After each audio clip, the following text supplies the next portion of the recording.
of like-minded souls enjoying each other's company. So I promise you this isn't going to be an action-packed sort of speech as I would try and give. Because I have a habit of, if you look at any videos of me working anywhere, I walk around a lot. And so for me to be sat in a chair, it's kind of a new experience. So what I'd like to do is to speak to you just as informally and share some thoughts and reflections with you and take you through part of my life journey, as opposed to giving you a formal speech with slides and sort of bits from my talk, so to speak. Are you in the UK? I'm in North Berwick. I live in London normally, but I rented my house out to a family to go traveling for a year just as COVID started. So I've had a very interesting year.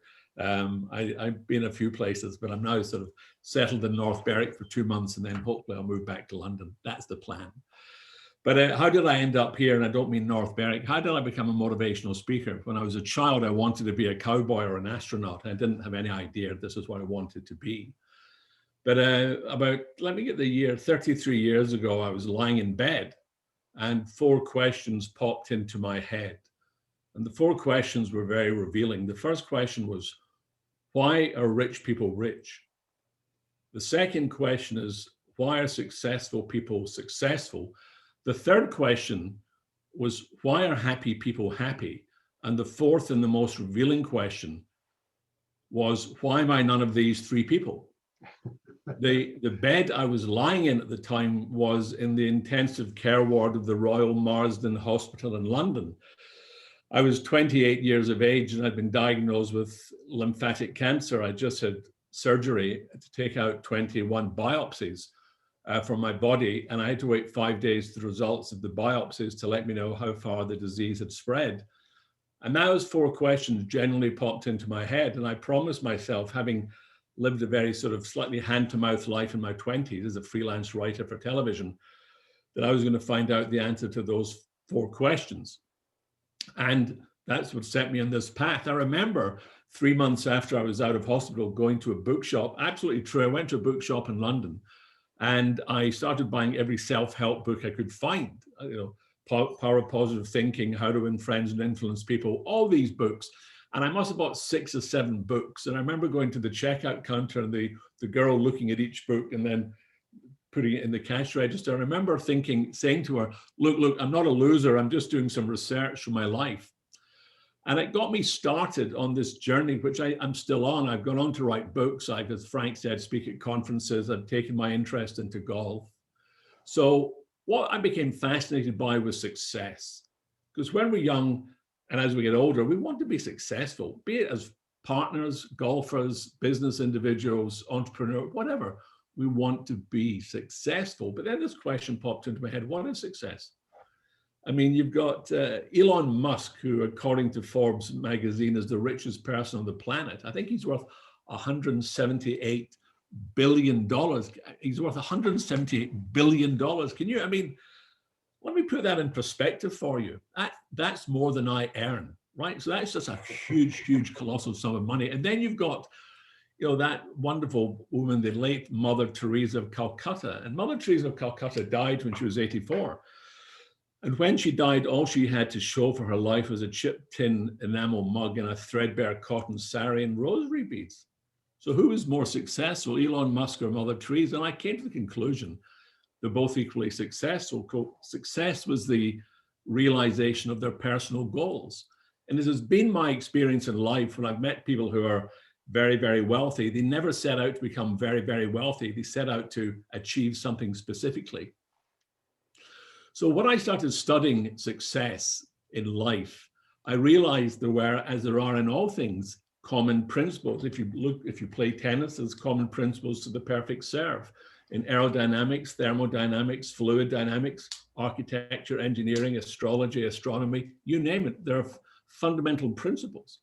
So could there be principles behind success? There's so many pop psychology books out there telling you success made easy, but I wanted to find out for myself and bench test. And what I can tell you is that 18 months after I started this journey, coming out of the Royal Marsden Hospital, age 29, 3.5 years later, I was the head of entertainment development for BBC Television. I turned it completely around by following the principles I'd discovered. So I'm going to go through these principles reasonably quickly. I have a timer on because I don't want to overrun my time. So the first principle I came across and was sort of became convinced of was you need to define exactly what you're trying to achieve. You see, I always told people I wanted to be successful. I wanted to be rich. I wanted a big house, nice car. But I wasn't saying what I was trying to achieve. Elon Musk wanted to create a technology company, electricity, solar energy, space travel. Elon Musk can tell you, Bill Gates could tell you, Jeff Bezos could tell you exactly what they were trying to achieve specifically. Mother Teresa said she wanted to care for the sick, the dying, and the lonely, the poorest parts of the world. And I think too often I realized that I never had goals. I had desires. I wanted to be rich. I wanted to be successful, but I didn't define what it was I needed to achieve that was going to make me rich or successful. The second principle I came across was what I always call the flexible plan. You know, if you bake a cake, you need a recipe. If you take a road journey, you need a map. And in life, you need a plan. It doesn't just happen. And I kind of broke this down into a very simple philosophy, which was concentrate on two things. Concentrate on where and concentrate on when. Where do you want to go? And when do you want to get there? But don't worry about the how. And I think in life, in business, we become obsessed about the how, and it gets in the way of the where and the when. And I was giving a talk in Phoenix, Arizona many years ago, and I love speaking in America because the audiences are really receptive. They want to learn. I'm sure Frank will tell you that. You go and talk at 10 o'clock in the morning in Birmingham to 250 plumbing salesmen with their arms stretched, looking at you like this. They can be very, very cynical. But the American, I said, concentrate on the where and the when, don't worry about the how. And this American guy looked at me and he said, Mr. Seeger, I'm the chief executive of this company. We employ 21,000 people in 43 countries. We have to tell them how. And I said, well, let me ask you a question. In 1944, in a German prisoner of war camp, Stalag Luft 17B outside of Munich, there was 860 Allied prisoners of war, all nationalities. And I said, where do you think they wanted to go? And he said, well, they wanted to go home. I said, when do you think they want to go home? He said, well, they want to go home now. I said, yeah. So the question is how?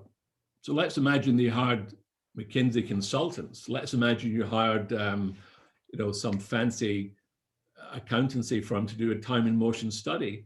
They would look at the facts and say, shoot to kill policy, attack dogs, armed guards, barbed wire fence, and you're 600 miles from the English Channel. Oh, by the way, you're at war with the nations around you. But 3 people in 1944 successfully escaped from Stalag Luft 17B because the one thing you can't measure is passion and desire. And that's something you just never equate. It never goes into the formula. And I believe if you focus on the where and the when, you find your way how. And then I moved on into other things that became very interesting to me. I came across a statistic that kind of really amazed me. And I'm going to, when I ask any questions in the next 20 minutes, you don't need to answer them. I'll answer them for you. But the question is, who as a group, statistically, are the most confident people in the world? And I ask this question in different parts of the world, and people will say brain surgeons, bomb disposal engineers, people that test parachutes.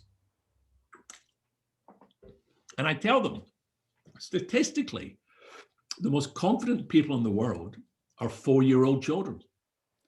96% of 4-year-old children have high self-esteem. They've got high levels of self-confidence. Because for 4 years, all they ever heard was, who's a clever girl? Who's a clever boy? You learn to walk by falling over 240 times. Can you believe that? University of North Dakota did that study. And yet, as adults, if someone says to us, British person, can you speak French? We look at them and we go, no, I can't speak French. I tried twice, can't do it. Thank goodness we did the walking before the French. Can you imagine you fall over 2 times and you say, Mum, just leave me here. Get me the TV remote controls and cans of lager. I'll make the best of my life. You just don't do it. By the age of 4, you've been told you're clever, you're smart. You go to school for the first day, you do a drawing, you bring it back, it looks like a Jackson Pollock. What does your mother do with the drawing? She takes it, she sticks it in the wall of the fridge, and she looks at you and she goes, that's a keeper. And everyone that walks into the house for the next 4 months gets shown this picture on the wall, and you stand there going, I did that. You do that same drawing when you're 16, your mother will call and get you sectioned. But at 4, all you get is positive reinforcement. So your belief in yourself, your self-image of who you are, is someone who can. I can do this. I can teach myself to walk. I can talk. I can dress myself. I can climb the ladder, eat the dog's food. I can do it all. By the age of 18, it's less than 1%. You go to school and someone says, you can't sing, you can't dance, you're not pretty, you're ugly, no one will marry you, you smell. And suddenly that self-image you had as a 4-year-old of someone that could do anything is slowly being reshaped. And then once we leave school, we replace the voice of other people with our own voice. And we tell ourselves, I can't do that. I can't start my own business. What, me? Get up and make a speech in public? I couldn't do that. And the reason we can't do it is because of principle number 4. You see, principle number 4 is a wonderful principle. It's called no fear of failure. You're born with 2 fears. You're born with a fear of loud noise, and you're born with a fear of falling. That's it. When an infant, newborn baby is born, you'll hear it flinch, see it flinch if it hears loud noise. You're not born with a fear of asking someone out on a date. You're not born with a fear of asking for a pay rise. You're not born with a fear of public speaking. You learn those fears. And what amazed me was this fear of failure is something that most entrepreneurs and successful individuals, organizations, teams, whatever, they don't want to fail. But when they do fail, they don't identify with it. That's the key. They don't refer to themselves. I work with professional golfers. When a professional golfer hits a bad shot, he doesn't say to me, Robin, I'm a bad golfer. He looks at the club, he looks at the ground, he looks at the sky, he looks at me, shrugs his shoulders. So the key was having no fear of failure. You learn to walk by falling over, and yet as adults, we become afraid of failing. So, and I often ask this question is, what's the first training course we do in our life? What is the very first training course we ever do in our life? And I've asked this question around the world, and I put up a slide. And the first training course you ever do in your life is called potty training. It's not called Bladder Management 101, which it would be if HR were in charge of it. And they've had 5 competencies, 6 if you're a boy, and that's your accuracy. But when you're of a very young age, your mother, one day you walk in and she sits you in this cold plastic bucket and she looks at you and you look at her and she says, push. And you sit up and you look at your mom and you go, that's a great game. And you go, and she goes, harder. And you go, okay. And then she goes, hard as you can. And you go, huh. And suddenly for the first time in your life, you have a spontaneous nosebleed and you pass out. You wake up, you're dizzy. Your mom says, son, try again. And you push and suddenly it happens. You do the potty for the first time. You stand up, you're dizzy, you're holding your head. And your mom says, wait until your dad gets home. We'll tell your dad. Your dad comes home, you go, Dad, look what I did. And you hold it up and he's like, okay, son, later.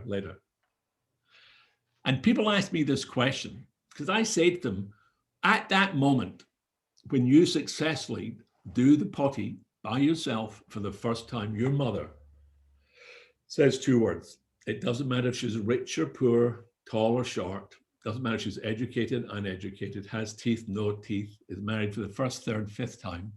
Doesn't matter if she lives in an igloo or a cave or palatial Belgravia. Every mother at that moment in their child's life says the same 2 words. And the 2 words she says is well done. Well done. And every kid in the world beams.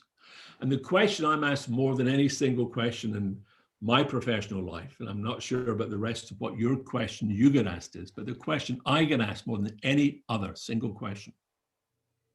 Robin, how do I motivate my team to sell more? Robin, how do I motivate my son to stay at college? Robin, how do I motivate myself to lose some real weight? Robin, how do I motivate my clients to refer me new business? So the question is motivation.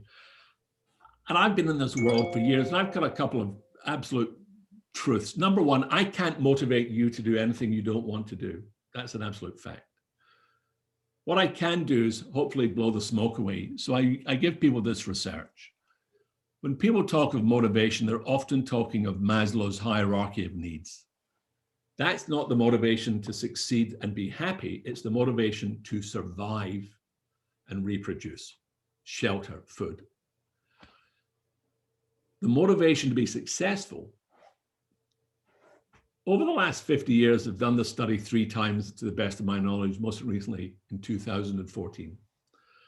They went to 350 companies across North America and Europe, big companies. And they said to anyone who's in a management position, anyone in a management position from the shop floor to the board, they said, here's a list of 10 criteria. What do you believe motivates your staff? And number 1, the managers say, number 1 is money.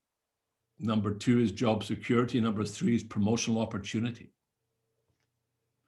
And then they ask every employee, including the managers themselves, male and female, at every level, shop floor to board, they ask the managers themselves, okay, what motivates you?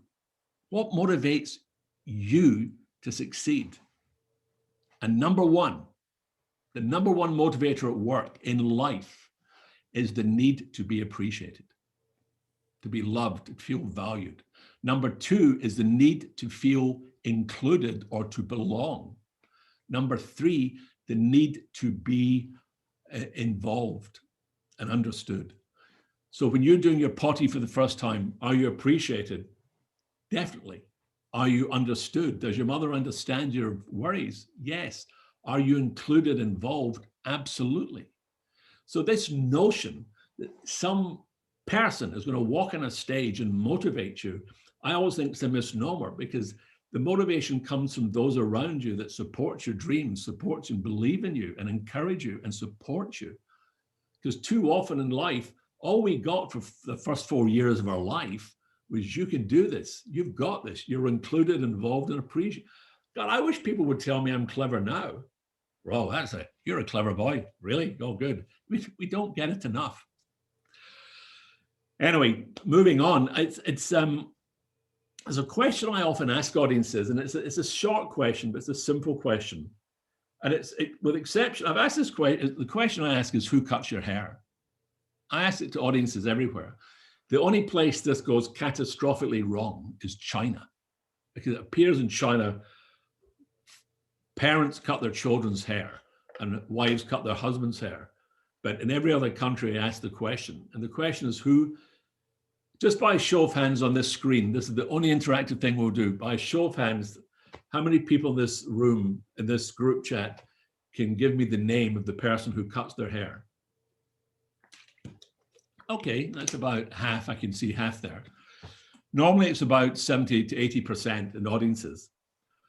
And I always show a picture of my hairdresser. His name is Jimmy Campbell. Jimmy Campbell is not the best hairdresser in the world or in London or on my street. He's not the closest to my home and my office. And but I've been going to see him for 25 years, 5-6 times a year, because I trust him. And I came to the realization in life, in the pursuit of success, we have to be in relationships built on trust, not greed. If you're building relationships built on trust, then it is strong, it's connected. But if I'm looking for someone who can just transact with, it's not built on trust. And I think in life, we need to have this ability to form trustworthy relationships. When Frank asked me to speak, I was delighted to say immediately, yeah, I love Frank. I trust Frank that he's going to introduce me to his friends. It's a pleasure to do. But I get asked often to give speeches for free, and I'll go, no. And it's not that I'm being mean. It's just that I don't know the people. I don't know what their motive is. I don't know what's going on. So this notion of, would people recommend you? Do the people you interact with trust you? Is a very important part, I believe, of success in our lives. Another thing I became fascinated by was when I look at what skills do we need as human beings to be successful. If I asked you what skills do you need to be successful, what would you say to me? Determination, focus, motivation, communication, empathy, compassion, drive, technical knowledge, sales ability. you'd write a wonderful list. And if I asked you to write a list and just stop at 10, write down 10 qualities that you personally believe you need to be successful, I guarantee you at least 7 of them will be attitudes. They won't be technical skills. They won't be something you go to college to learn. It'll be a state of mind, compassion, determination, focus, motivation. You don't go to college and study these. It's a state of mind you adopt. I'm Scottish, and I always say that Scottish people by nature are quite miserable. You know, you meet a Scots person, you go, "How are you?" And they go, "No bad, no bad." And you say, "I hear you just won the Euro jackpot lottery, 135 million euros." And they go, "Aye, I did, but I've got to go to Brussels to get the check. You know, it's bloody awful." They'll always be able to snatch something out of that moment in life. I always ask people to examine their attitude. Now, I'm not suggesting we go through life like some delusional Disney character where everything is just wonderful, because life's not like that. But the research from universities who have departments of what's called positive psychology say your attitude impacts the way that you think, not the other way around. So your thinking doesn't impact you. Your attitude impacts the way you think, and therefore it puts the filters that you process everything. So your attitude impacts the way that you think impacts the way you produce, the way you produce impacts the way you behave impacts the way you perform. You know, it's not a complex thing to understand. So I've talked about 4 principles so far. Principle number 1 was, clearly define your goal. Number 2 was have a flexible strategy. Number 3 was confidence, believe you can. There's a big difference between confidence and arrogance. Confidence comes from within, it's a belief. Arrogance, as people say, just fake it, you make it. I've never felt that works. Number 4, no fear of failure. Number 5, my father, Albert, died when he was 52 years of age. He was a general practitioner in Glasgow. He was a doctor in Glasgow. Great guy, fabulous guy. I'm an only son. I have 5 sisters, but no brothers. So I absolutely adored my dad. And he died age 52. And I was very sad, obviously, because he died. But I was brokenhearted because my dad, and I used to be embarrassed to say this, my dad had never been successful in my eyes. He never owned a new car. As a family of 6, we never had summer vacations. We never had a summer vacation. We just swapped bedrooms for 2 weeks every summer. And it was just, so when he died, he and I had planned a trip to America that year, and he died. And I was brokenhearted. 2-3 days later, at his funeral in Glasgow, the church was packed. And I mean rammed. People were standing outside. I didn't recognize 90% of the people in the church. There was patience. He worked in a poor part of Glasgow, a place called Castlemilk. And after the funeral, they were telling stories to my mother. And years later, I said to Mum, "What were they saying?" And she said, "Oh, one fellow said your dad gave him £5 because he was out of work. Another fellow said your dad gave them some gloves in winter because he had a circulatory problem. Another old lady said to my mother, on the first Friday of every month, Dr. Seeger came to my house at 12 o'clock because I made him ginger cake. And we had tea and ginger cake every Friday on the first of the month with Dr. Seeger." And then she added, "Dr. Seeger loved ginger cake." Let me tell you, my dad hated ginger cake. But my dad loved his job. And principle number 5 is purpose. You need a purpose behind what you're doing. And if your purpose is just to make money, I think you'll run out of momentum. But if your purpose is to make a positive impact in your life as well as the life of other people, I've recently just finished doing an article where I've said, one of the truths in life I've learned is you cannot help another person without helping yourself in ways that manifest in your life later on, maybe the same day or 10 years later. I call it purpose and passion. So you need to find significance in what it is you're trying to do. And then I moved on to coming up to principle number 6. But a quick question I often used to ask my audiences, and I still do occasionally, it's one of the few questions I always ask, is I say to the audience, how many people in this room had a favorite teacher when they were at school? And generally half the audience put their hand up. And then I say, how many people here had a teacher they hated? The other half of the hands go up. I said, let's think of the teacher you loved. And I asked them these questions. I said 5 questions. Did this teacher have a passion and enthusiasm for the subject they taught? Did they bring it to life for you? And the audience go, yes. I go, number two, did they like you? And people go, I think so. I said, number three, when you got a question right or correct, were they supportive and encouraging? They went, yes. I said, when you got a question wrong, were they empathetic and still encouraging? They went, yes. I said, question five, did you like them? They went, yes. I said, the answer is yes, yes, yes, yes, yes. And if it was a teacher you hated, it was no, no, no, no, no. I said, three more questions. What did the teacher say that made them so remarkable? And people look at me and they go, I don't remember. It was 18, 14, 22, 35, 44 years ago. They threw chalk at me. I said, what did the teacher say that made them so remarkable? Or what did the teacher do? And the teacher go, I don't remember what the teacher said. I don't remember what the teacher did. It was geography. That's all I remember. But then I say, well, how did the teacher make you feel? And 18, 25, 36, 44 years later, people can still recall that. And I believe in our professional lives, we are responsible for how we make people feel. Now, people can make us feel unworthy. People can make us feel that we don't count. People can be dismissive. That's on them. That's not on us. And I believe it's so important that people forget what you say and people forget what you do. I believe in life, as we try to be successful and happy and good people, a big part of you as a person is your ability to engage with other people in a positive way. You know, I'm based up in North Berwick at the moment. Didn't plan to be here. I go for a walk most day in the beach of the hills, and I'm amazed how many people, when they walk towards you, you get eye contact and you go, hello. They kind of go, oh, they don't engage. Now that's cultural, I guess. In America, as Frank will tell you, you're almost having a coffee with a stranger just because you've got eye contact. But I think it's very, very important to take responsibility in our lives for how we make other people feel. Principle number 6. I could spend an hour on this topic, but I'm going to try and do it in 2 or 3 minutes because I'm aware that the time we're getting close to the end of the half hour. Many years ago, I was sponsoring a child in an orphanage in Thailand. And I entered the London Marathon. I contacted the orphanage and said I'd run the London Marathon, and they were delighted. But I didn't train. So when they called me a few weeks later, I said I wasn't running it because I had a bad knee, which wasn't true. Well, it was a bad knee. It used to smoke cigars, drink whiskey, and go out at night and take me with it. So I wasn't in a good shape to run the marathon. And the woman in the orphanage, when I told her I couldn't run it, said, I'm very sorry. I'll ask the children in the orphanage to pray for you. And I sponsored children in the blind school. And she said, they've saved up $400 of their own pocket money to sponsor you. I'll ask them to pray for you.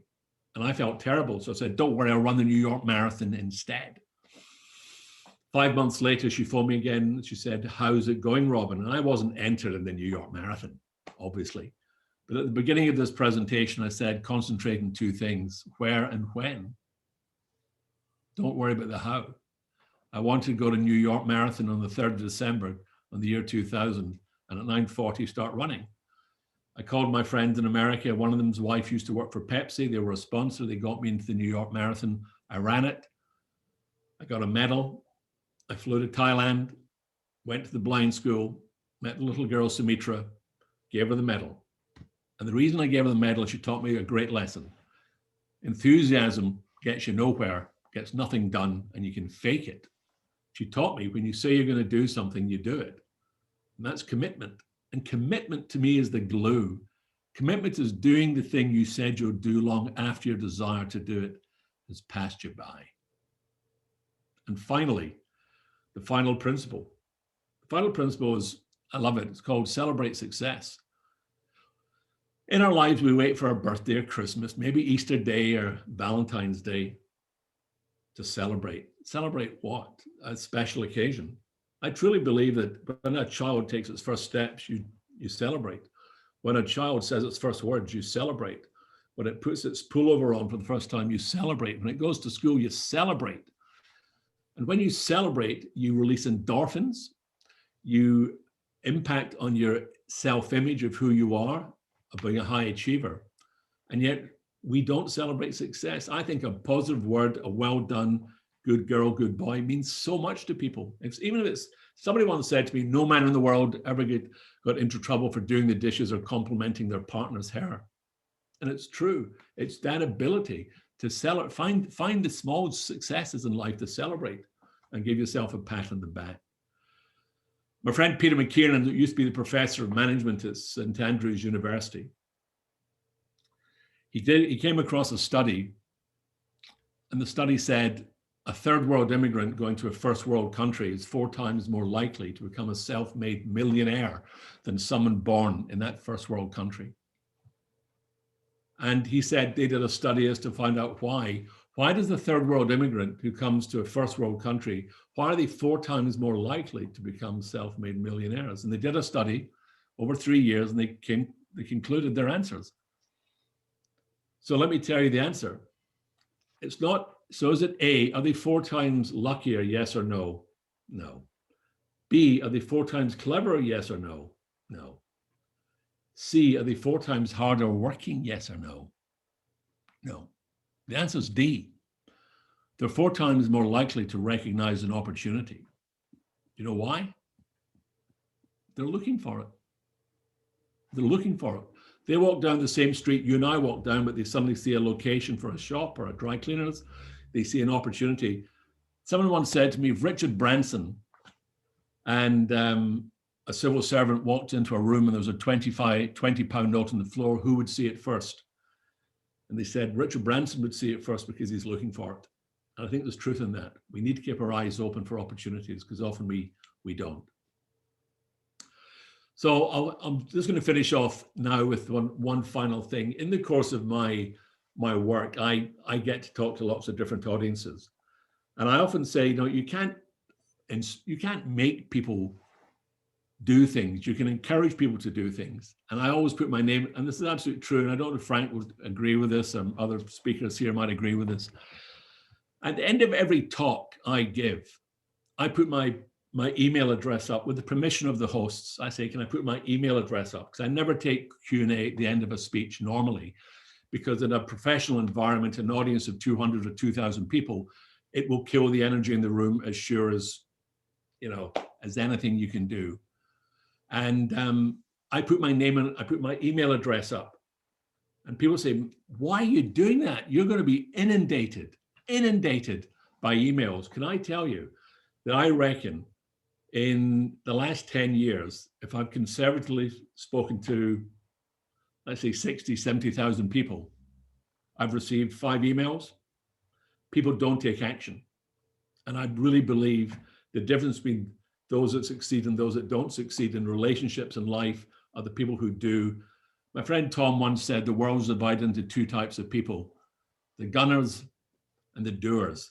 The doers are the people who do, and the gunners are the people who are gonna do. So make sure you're gonna be a doer. So with that, those happy thought, I'd like to thank you very much, Frank, for inviting me to present to you to this 49 Club, which I love. And I'm very happy to do 2 things now. Number one, if there's any specific questions, I will very happily take them. If anyone else in the group would like to share a story with me, because I love to hear and learn at the same time. So I'm an eternal student, but I'm happy to take any questions, or if you want to share with me, that's great. And thank you very much. Hey, round of applause for that. That was amazing. Anybody who's got any questions, I'm going to unmute everybody here. Okay, so just unmute yourself. Anyone who's got anything, just unmute yourself. Any questions you've got for Robin there?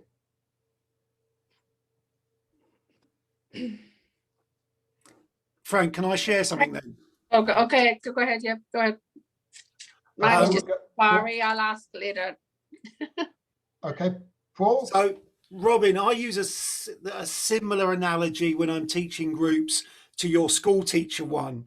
My one is I look at the group and I say, I can tell which lessons you were good at school just by looking at you. And they all go, yeah, go on then.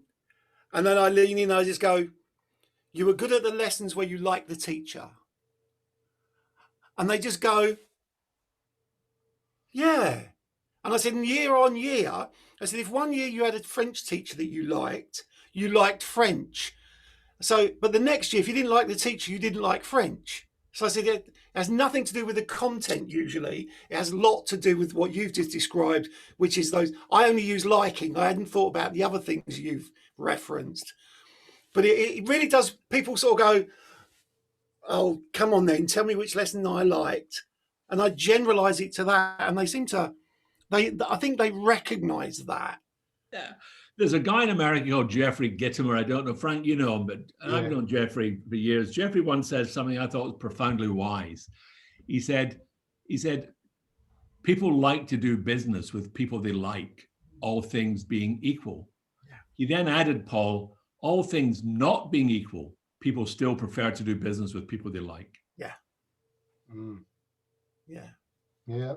Jackie, you had a question. No, it's just you were saying how you started out at the Royal Marsden. What was it? Was it your health? I had Hodgkin's disease. Yeah, and I mean, I had a diagnosis at the end of last year. I had it was a cancer diagnosis. I'm just wondering how you, because I've struggled a bit more. I was treated quickly. I was a very good prognosis, but how you kind of moved on from that, I suppose, because maybe when you're younger, you're better at doing things like that and set yourself on this path of success, because that must have been quite a shock. It was a terrible shock, Jackie. Yeah. I mean, the next 5 years, every checkup was a very anxiety-provoking time for me. So, you think you're bulletproof and invulnerable until you learn you're not. And I was going to add two very quick things, if I may, Jackie.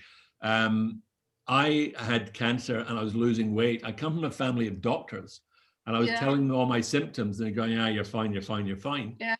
And I was going on about it so much, they eventually took me to a cancer specialist, and they did a biopsy and said, "Oh, yeah, you've got Hodgkin's disease." 30 years later, the treatment for the Hodgkin's was radiotherapy to my neck and it's called the upper mantle. And I was going on about chest pain. I was telling my family, I get terrible chest pain. They went, "There's nothing wrong with you." This went on for a year and a half. I then got rushed into hospital for emergency heart surgery because the radiotherapy damaged my heart. Now, the point I was going to make, Jackie, is I'm a great believer is trusting your instincts, be it in selling, be it in relationships, be it in taxi drivers, be it in scams. Trust your instincts. My body told me I had cancer. My body told me my heart wasn't doing well. And I was paying thousands to private cardiologists who said, "Nah, I think it's indigestion. Nah, I don't think there's any history of heart disease in your family." So trust your instincts. But yeah, I mean, I think I did as well with me. I was caught very early, my cancer, but I just had some pain and I went to the doctors and it was found. So, yeah, you're quite right. Trust your instincts. Sorry, Jackie, I didn't mean to talk across you. Yeah. No, yes, it's correct though about trusting your instincts. The only other thing I would add, Jackie, and I say this to a friend of mine who's going to have his prostate removed tomorrow in surgery, I said, it is important you believe you're going to get better. Better. Yeah, that's what, yeah. Believe. Yeah. Don't think, don't hope, don't wish, believe. Believe, yeah. Yeah, thank you for that. It just helps your journey. It just makes the journey, the day I die, I hope it comes a big surprise to me. Yeah, no, thank you for that. That's helped me tremendously because it came completely out of the blue, in my case, completely out of the blue. So thank you very much. Thank you. Great to meet you, fellow. I had some similar cancer situation a few years ago, and lymphatic cancer as well. And you would have, there were four of us, all guys about my sort of age, and we all had about the same sort of, we got to in some group therapy stuff, and you could have looked at the responses and the outlook of the people. If you, Robin or Frank or anybody would have come into the room and just asked us 3 simple questions each, you could have been able to tell who would have been the survivors and who wouldn't have survived it. And I'll absolutely reinforce that. I didn't for 1 second, positive all the way, didn't for 1 second believe it was going to beat me or get me. And the people that did believe it and were all doom and despair, unfortunately, aren't here anymore. Well, I know. And I would add to that, Neil, one thing. People have said to me, a friend of mine had Hodgkin's and he was incredibly positive. He was going to beat it, and he died. And somebody said to me, "You see, Robin, you're positive thinking, that doesn't work." I said, it wasn't, I said, Mark's journey had come to an end, but I said, I guarantee you his journey to the end was much better. His journey was always full of hope. He never gave up right until, and when he did finally give up, he was very peaceful. And he, at his funeral, they read out a note that he'd written about how peaceful he felt, how he come to terms that this journey was continuing. That's very nice. It's good to hear that. Yeah. Yeah. Right. Any more questions from anyone? Any observance? Anything? Jill. Hi guys, thank you, Robin. I really enjoyed that, and I was being nosy from the point of view of, you know, a great speaker, and how do I copy you? So I was taking notes. But two things: have you come across Dr. Fabio Mancini? Because No. he's amazing chiropractor, American / Colombian, I think, and he's written a book called The Power of Self-Healing. And it's very much along the lines of what you were saying. And he's got many, many instances how people with the right mindset, you know, can overcome every single eventuality that you think, because they have belief, and they have a belief either in their surgeon or in the alternative medicine that they're using, or in their spiritual faith or whatever it is, but they've got a strong belief in something that helps them get through it. That's wonderful. I mean, I think he wrote a book called Supernature, there's a fellow, I've been reading 1 or 2 books of just the most amazing recoveries people have made. As a speaker, I can give you 2 bit. If you drop me an email, I'll send you a video. I did a masterclass on keynote speaking when I was in Malaysia 5 years ago. It's never been broadcast. But the advice I give every speaker, and I got it from Jerry Seinfeld's biographer, he said, you've got to love the audience. You've got to care. It's not about you. It's not what you can get from the audience. It's what you can give to the audience. Think, give, not get. And it all falls into place. So my other question is, have you written a book? Yes, I have. I wrote a book called 1999, Natural Born Winners. I had a meeting with Random House and they said, what's the title of your book? And I was like, And there was a film with Woody Harrelson called Natural Born Killers in the cinema at the time. And I remember sitting there going, it's Natural Born Winners. It went into 22 languages, turned into a TV show. It's now on Kindle. And I wrote a couple of other books. And it's a nice book. It's a happy book. Happy book. It's brilliant. I'll check it out. Thank you very much. Oh, one last question. North Berwick is quite a small town. Friends of mine moved up there about 30 years ago. You don't happen to know Helen and John Daly, do you? I don't. I'd love to meet them because I don't know anyone up here. So. They're a lovely couple, and he used to play hockey for England in the Olympics. Oh my gosh! But they're a lovely family. But by the by, I'll let somebody else ask a question. If he plays golf, let me know because I belong to a golf club up here, so I'm always looking for someone to play with. Okay, I'll find out. Robin, by the way, is like a top golfer, and he works with a lot of top golfers. And Ian sitting over there, Ian Pegram. Robin, if you see Ian there, he's a scratch golfer. Ian? No, I ain't. Well, you're just about. We played. He came to my place in Orlando. We played, and it was like, just, I'm never going to play with you again. What do you play off, Ian? 3 or something. Loser, Frank. Frank won't play because of lockdown. Any more questions, observances? The one thing I observed, Robin, you were saying there, the foreigners coming over here, how well they do it. And I think of 2 people straight away. One is, a lot of you know a guy called Rami Ranger, who's a billionaire, I reckon. And the other one is a guy that I've worked with many, many times, Karan Bellamoria, that started Cobra Beer, Lord Bellamoria. Oh, really? Yeah. Fantastic. No, but it's a bit like, and the idea is because they're hungry, or because you're hungry, you're going to be looking for food more, you know, and I think often we get into our comfort zone. So, and I think the world is nothing's going to change much this year. So I think it's a time of opportunity. I mean, I'm not doing much work. I'm working on a book at the moment, but it's become a bit of a chore. So. I mean, Karan's story was really interesting because he said he came over here to study at university, and when he went to the Indian restaurants, just couldn't find a smooth beer. So he went back to India, got 6 cases of beer made, and then went knocking on every door to every Indian restaurant, got rejected everywhere because they were all using, I don't know what the other one is that they use. And eventually somebody bought one. And I mean, from that, he just started a multi-million-dollar company. No, Cobra beer. I like Cobra beer. Yeah. Mhm. Not gassy. It's the non-gassy. And the one thing you don't need with a curry is gassy. Mhm. Mhm. Yeah. Mhm. I used to quite enjoy working with them because often a truck would just turn up, open the garage door, and just crates of beer and wine would come in, you know. So there are certain Bloody hell. advantages. Dear me. Mhm. Right, we're just about on the hour. So any last questions? Anything else from anyone? No. If No. anyone's got a question, you can contact me through the 49 over 49 group, or Frank will send you my email up to the private if you've got a private question. Okay. Happy to do. And equally, if you know a book you think I should read or you'd like to share with me, I'd love to hear about it. Well, thank you, everybody. And Robin, thank you so much, man. You're just such a good buddy. It's so great. Robin and I have some brilliant times together in America. So it's just great having you on tonight. Please tell your friends about this.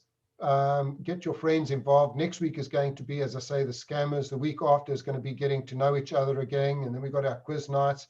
And then it's going to be hard to try and find someone as good as Robin for the next time we have a speaker. But hopefully we'll get somebody out there. So please share with everybody. Robin, once again, thank you. And thank you all. Please go and post onto Facebook how you enjoyed it. And I'll get the video up on there tomorrow. Robin, Thank you. thanks so much, my buddy. Thank Thank you. you. Thank you, all. everybody. Bye-bye. Cheers, everybody. Thank you. Cheers. Bye.